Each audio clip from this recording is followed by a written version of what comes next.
अगर आप data entry की जॉब करना चाहते हैं तो अगर आपको लगता है कि इसमें बहुत ज्यादा स्किल्स की रिक्वायरमेंट है तो ऐसा बिल्कुल नहीं है। इसमें बहुत ही लिमिटेड स्किल्स की रिक्वायरमेंट होती है और आसानी से आप ये जॉब कर सकते हैं। अगर आप डेटा एंट्री की जॉब करना चाहते हैं तो आपको कंप्यूटर के बारे में अच्छी खासी नॉलेज होनी चाहिए।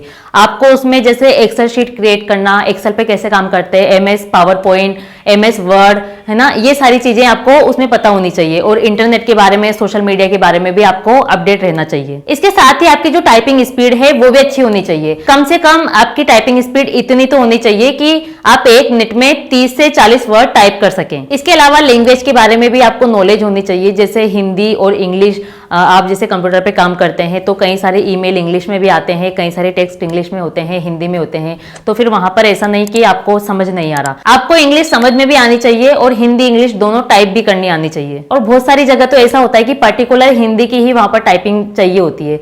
तो अगर आपको हिंदी टाइपिंग आती है तो भी आपके लिए ये बेस्ट अपॉर्चुनिटी होती है। जनरल नॉलेज भी आपको होनी चाहिए क्योंकि आप कंप्यूटर पे काम करते हैं तो कई सारी चीजें ऐसी होती है कि जरूरत पड़ जाती है। जैसे मान लीजिए आपको कोई वोटर आईडी कार्ड बनाना है, पैन कार्ड बनाना है, आधार कार्ड बनाना है। ऐसा नहीं है कि आंख बंद करके आप पूरा प्रोसेस कर लें। आपको थोड़ा सा नॉलेज होगी कि इसमें क्या होता है, किस तरह से बनता है, कितना टाइम लगता है, क्या क्या डॉक्यूमेंट्स की रिक्वायरमेंट होती है। ये सारी चीजें आपको पता होगी तो ही तो आप वो काम कर पाएंगे।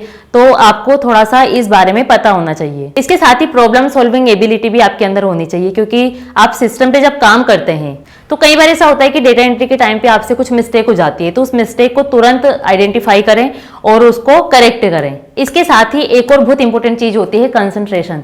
इसमें क्या होता है कि जैसे कंप्यूटर पर आप 8 से 10 घंटे रेगुलर काम करते हैं बैठ के ना, तो कई बार ऐसा होता है कि हमारा ध्यान डाइवर्ट होने लगता है इधर उधर और हमारा फोकस बन नहीं पाता, तो फिर हमसे कुछ मिस्टेक भी हो जाती है। तो ऐसे में बहुत जरूरी होता है कि पूरा फोकस आपका काम पर होना चाहिए। मान लीजिए कि आप एक एक्सेल शीट बना रहे हैं और उसमें कुछ कैलकुलेशन कर रहे हैं, तो एक फिगर भी अगर आपका इधर उधर हो गया तो पूरा गड़बड़ हो जाता है और वहां पर आपकी पूरी मेहनत बेकार हो जाती है और फिर दोबारा से आपको वापस करना पड़ता है। तो ऐसा ना करें, आपका पूरा फोकस उस काम पर ही होना चाहिए। इसके साथ ही टाइम को मैनेज करना भी आपको आना चाहिए क्योंकि 8 से 10 घंटे की जॉब होती है।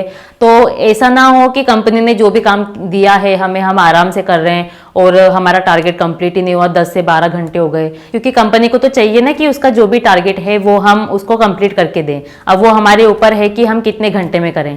तो टाइम का आप जरूर ध्यान रखें कि कितने घंटे में आप कितना काम कर पा रहे हैं। और आपकी जो टाइपिंग स्पीड है वो इसमें सबसे इंपॉर्टेंट रोल प्ले करती है। अगर आपकी टाइपिंग स्पीड अच्छी है तो आप कम घंटे में भी ज्यादा काम करके दे सकते हैं, लेकिन टाइपिंग स्पीड कम है तो फिर आपको ज्यादा टाइम भी लग सकता है। तो आप टाइम का जरूर ध्यान रखें। तो दोस्तों, अगर आपको लगता है कि ये सारी स्किल्स आपके अंदर है तो आप डेटा एंट्री की जॉब कर सकते हैं। इससे रिलेटेड और वीडियोस देखने के लिए हमारे चैनल पर जरूर विजिट करें और हमारे चैनल को जरूर सब्सक्राइब करें।